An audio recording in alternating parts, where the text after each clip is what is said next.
Pints with Jack, Season 3, Episode 24, Trent and the Screwtape Letters.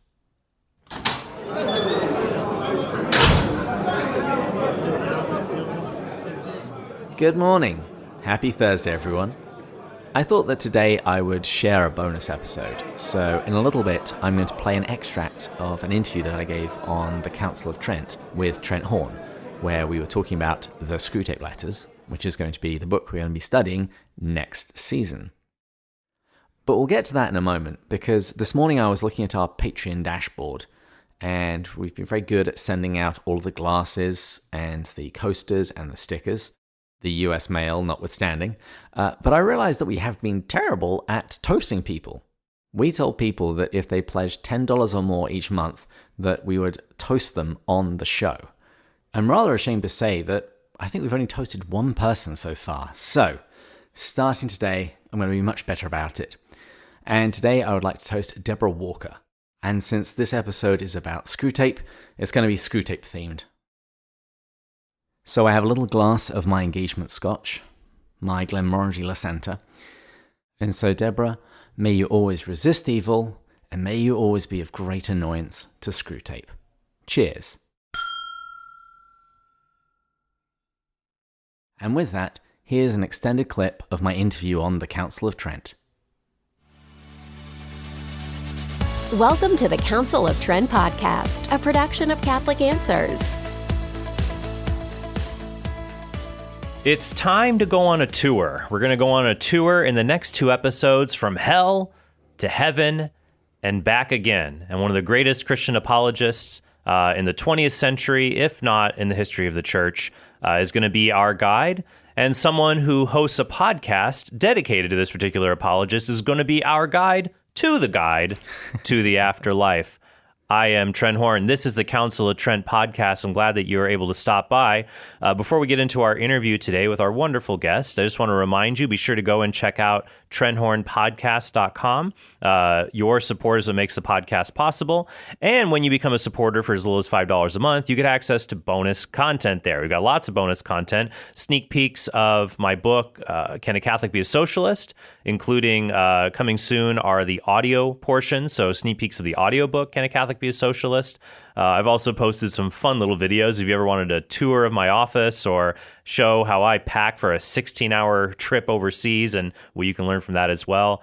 You can get a special thank you video from me, the ability to submit questions for our open mailbag episodes, lots of great stuff, and sneak peeks of our upcoming episodes. Next month, I'm going to be doing a debate on the deuterocanonical books of Scripture. So I'm going to be debating on the podcast. I actually haven't done a debate in a long time, so I'm super excited for this. I'm going to debate the author, Steve Christie, the author of the book, Why Protestant Bibles Are Smaller. So our subscribers will get a sneak peek. That'll be mid-April, but if you're a subscriber to the podcast, you get the debate early just for you. All that and more, be sure to check it out at TrentHornPodcast.com. Now, on to the show today. Our guest is Mr. David Bates. He is the co-host of Pints with Jack, a podcast devoted to C.S. Lewis, and he also has some other fun personal news that have come crashing into our Catholic Answers studios as of late. We'll get to shortly. David, welcome back to the podcast. It's wonderful to be here again. So we're going to talk about C.S. Lewis. We're going to talk about, you've been on before, so I'll include links in the descriptions of this podcast to the previous episodes we did. I think we were going to call them You Don't Know Jack, but I don't remember if we stick with the title or not. But it was a good introduction to C.S. Lewis when we had you on before. Mm-hmm. Yeah, just outlining who he was, what his life was about, and some of the ideas that he communicated in his writings. And so what we're going to do for today's episode and Thursday's episode is we're going to dive deep into 2 of his books we didn't get a chance to touch on in our previous introduction to Lewis. Before we do that, you have big news. You are now engaged to assistant producer Marie, who works here at Catholic Answers Live, helps to set up the studio for us to do interviews like this. And I was there, and you put me to shame, man. Laura and I, we just went to the melting pot, adoration, and I said, you want to get married? And she's like, sure. I'm like, okay. I mean, it was a bit more formal than that.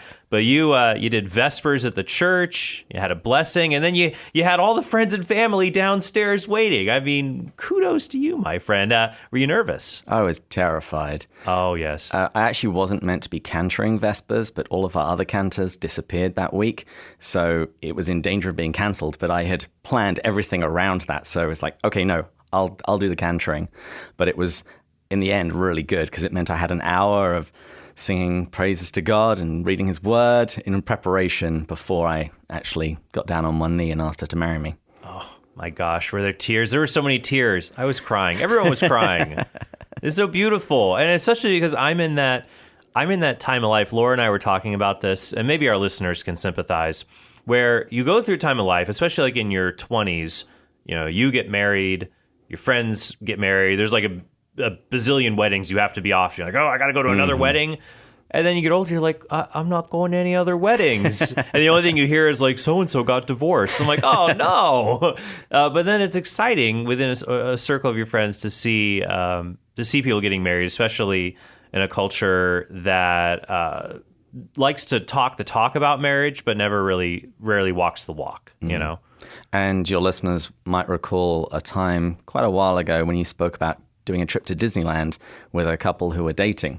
And yes, that was the two of us. So I think that in the grand story of your romance, I have a little place there to allow your little date at Disneyland to be magic instead of tears and chaos and waiting in line, sunburnt and other things like that. Which, by the way, if you're going to Disneyland and you don't want to have tears and chaos, check out our previous Free for All Friday episodes.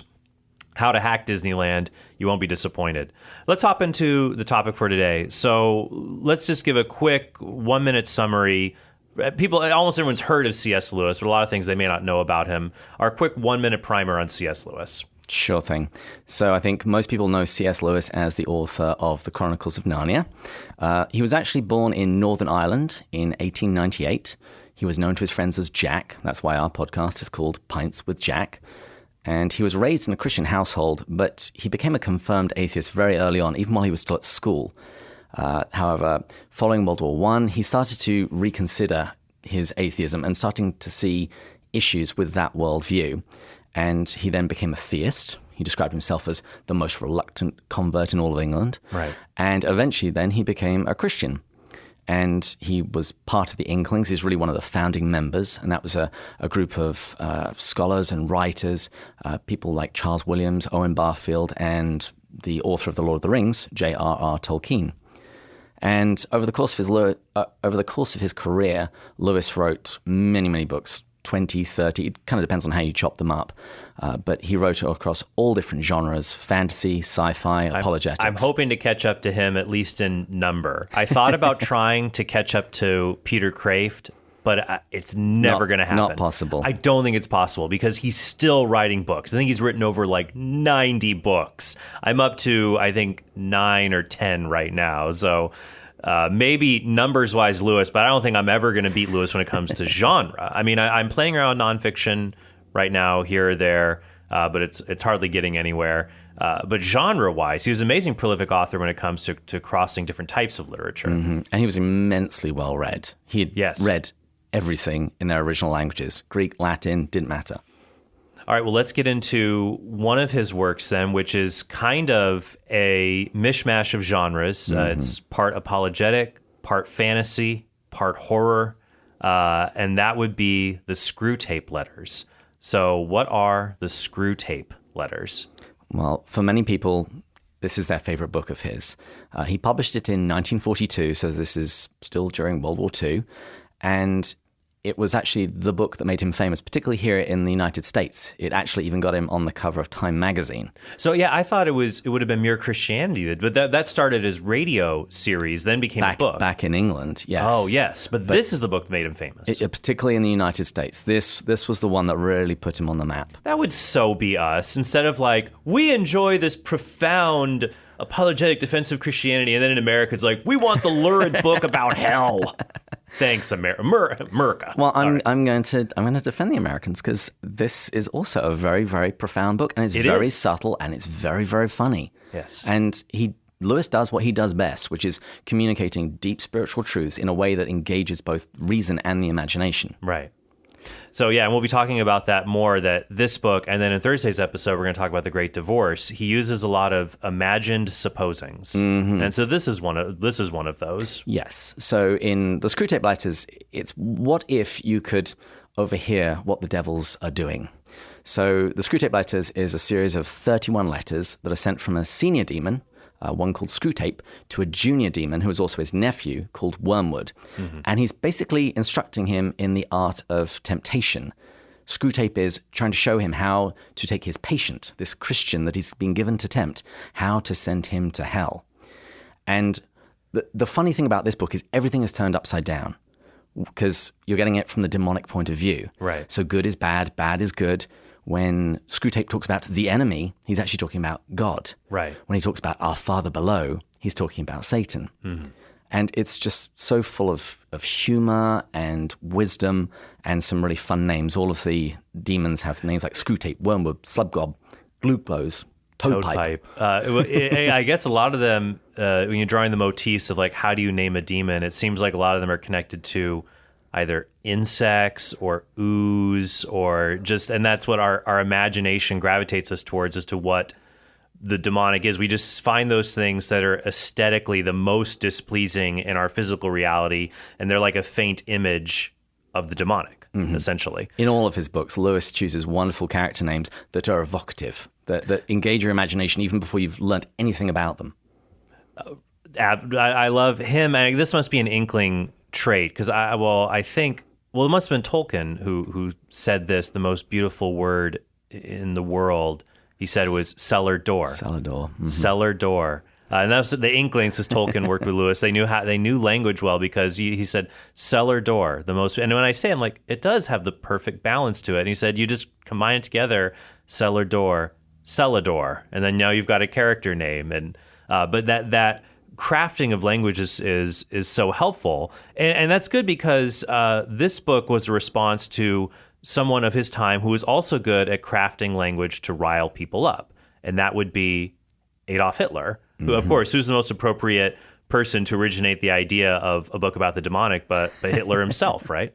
Yeah, Lewis was listening to a speech by Hitler. I think he was listening to it with a friend of his who was also his doctor, and he was really shocked by how when he was listening to Hitler speak, he was momentarily convinced.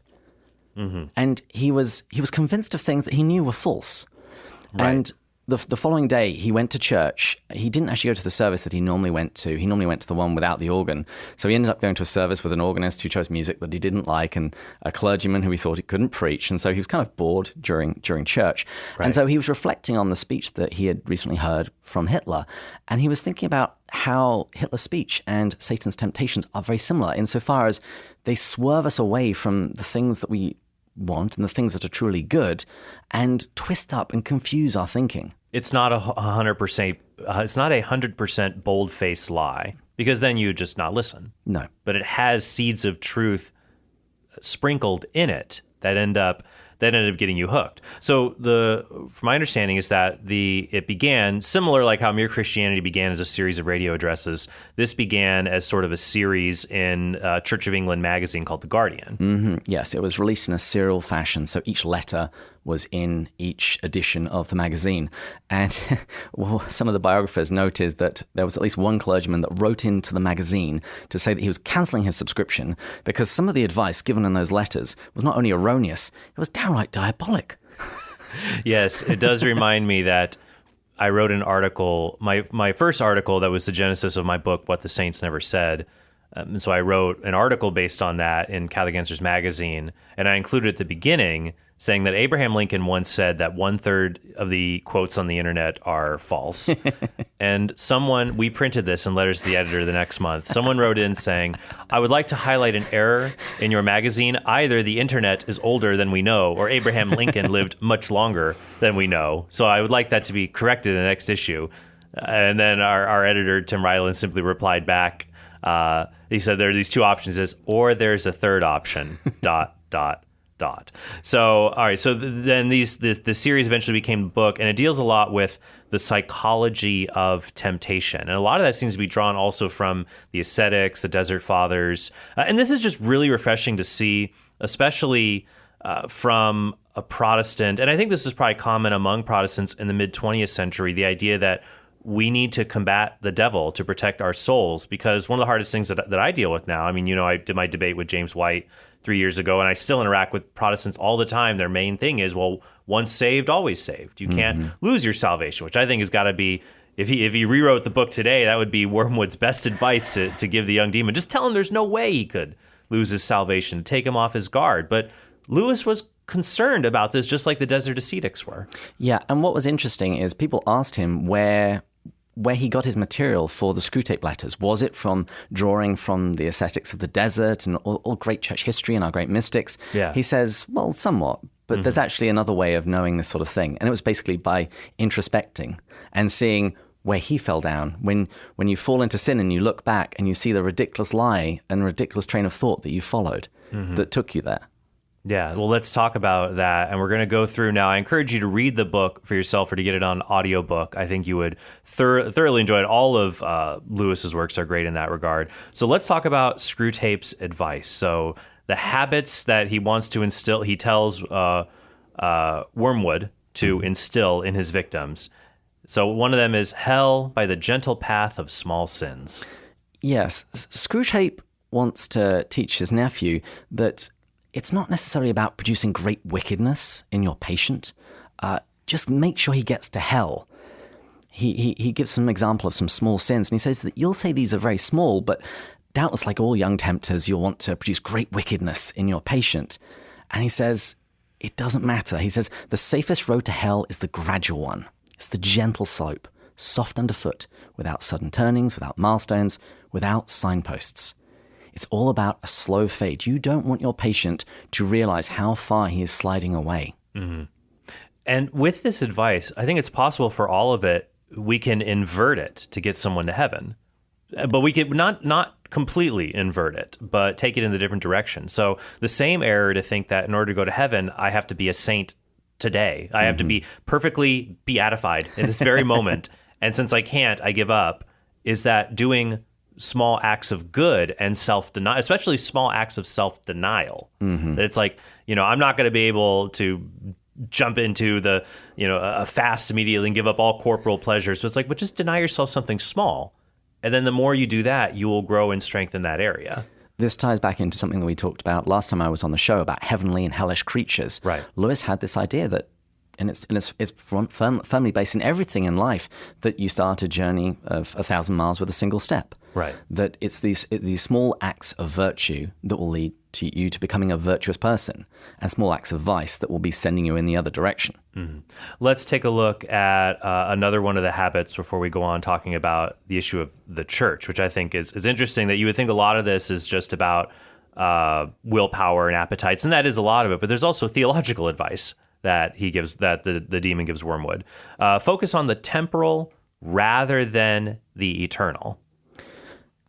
Screwtape tells his nephew, you want to keep this guy thinking in just the here and now. Don't let him have his eyes on heaven. Don't let him think about eternal things. And he even recounts a story of somebody that he had been tempting years ago. And he said he was a confirmed atheist. He was all good. And he was reading in the library. And Screwtape notices his train of thought going off in an odd direction, one that he didn't like, because he knew where this was going. And he said, so what I did is I immediately took control of the man over the best part of him over which I had control, his stomach. I suggested, how about lunch? And he says, my patient brightened up. He says, yes, this is far too important to think about on an empty stomach. Let's go get something to eat. And he says he had him out of the library and he gave him a good dose of real life. So he saw a bus, he saw a newsboy. And before he knew it, he was well away from the train of thought that would have perhaps led him somewhere that Screwtape didn't want him to go. And this is one of the reasons why we fast. We're in Lent at the moment. Right. And the entire point of fasting is about self-mastery. Yes. It's we master ourselves, we master our passions so that we are in charge of our body and not the other way around.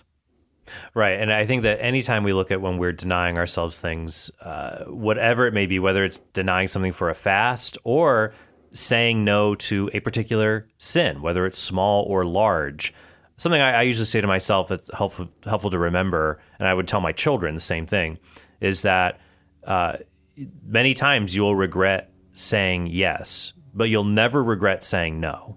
Like, it's just about getting out of that present moment, because then just to have a future of days and months and years and decades where you can always have the pleasure of knowing you said no.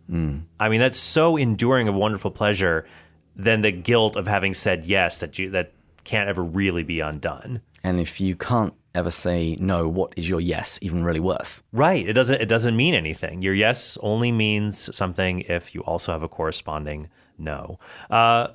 Theological advice he gives. So Screwtape wants to make use of the man's parish, his actual church, to drive someone away from Christianity. How does he do that? I'd invite listeners just to think about your parish and think about the people who annoy you. And Screwtape says it can be because they have squeaky shoes, because they sing off key, you don't like the way they dress. It doesn't matter how ridiculous it is. All of these things can, you want to focus the patient's attention on these, because it'll start to annoy you and you'll start focusing on the other people's vices, either real or imaginary. And he says you want to keep your patient thinking about that and never once consider how ridiculous he might look to them. And assume that because he can see the sins and faults in these other people, that therefore Christianity isn't really true. Yeah, it's so funny that in the one place where he should be able to find solace and comfort, and it would of course make sense for those who are for the demons to say, we want to keep you away from God. Church, especially, go to Mass, Divine Liturgy, that's the place to be closest to him. Let's throw out all the big guns we can right here just to annoy you. But it's important to know that's what's happening. And to try and inoculate him from the grace and wisdom that's there. Right. Because if he's spending all of his time criticizing and thinking about how terrible everyone else is around him, he isn't going to have an open heart to receive the grace that's going to be there. And to encourage him to shop around, to think maybe, and this is funny, maybe a better church will be better for me, is part of Screwtape's advice, to go church shopping. Absolutely. And I think this is something that's become more rampant in recent years, this kind of ecclesial consumerism, that you just keep shopping around to try and find the church that's right for you, which tends to be a little bit of a code for the one that serves everything up on a platter for me and doesn't really demand anything from me. And also, if you can keep him shopping, then he'll never put down roots. If he never puts down roots, then nothing will ever be asked of him. Because it's when you put down roots in a parish that you really grow. Right. Iron sharpens iron. And it's when you actually have to deal with the parishioner who sings off key. It's when you actually have to do a job that your priest has asked you to do that you would really rather not do. I would say about that parishioner, you handle me very well. So I am quite grateful for that. So it says in the Screwtape Letters, his advice, he says, if a man can't be cured of church going, the next best thing is to send him all over the neighborhood looking for the church that suits him until he becomes a taster or connoisseur of churches. The search for a suitable church makes the man a critic, where the enemy, God, wants him to be a pupil. Now, of course, I don't think that means that you can't ever choose a church that makes you feel at home with God. I think that's appropriate. But the sense of that church only exists to fulfill my particular needs is something I shop around at, just like I shop around for a restaurant or a department store. That's where you start falling into trouble. And you see this especially. And there we go. I hope you all enjoyed that. I actually appeared on Trent's show twice, so I'll probably do the same thing next week. Post a bonus episode where I give you an extended clip of that interview. But if you're a subscriber to the Counsel of Trent, you'll be able to hear the whole thing on his Patreon page. And I thoroughly recommend it. He produces some really quality content. But with that, I'll say goodbye. I hope everybody is staying safe and sane, and we'll see you all next Tuesday, when we'll be going further up and further in. Cheers.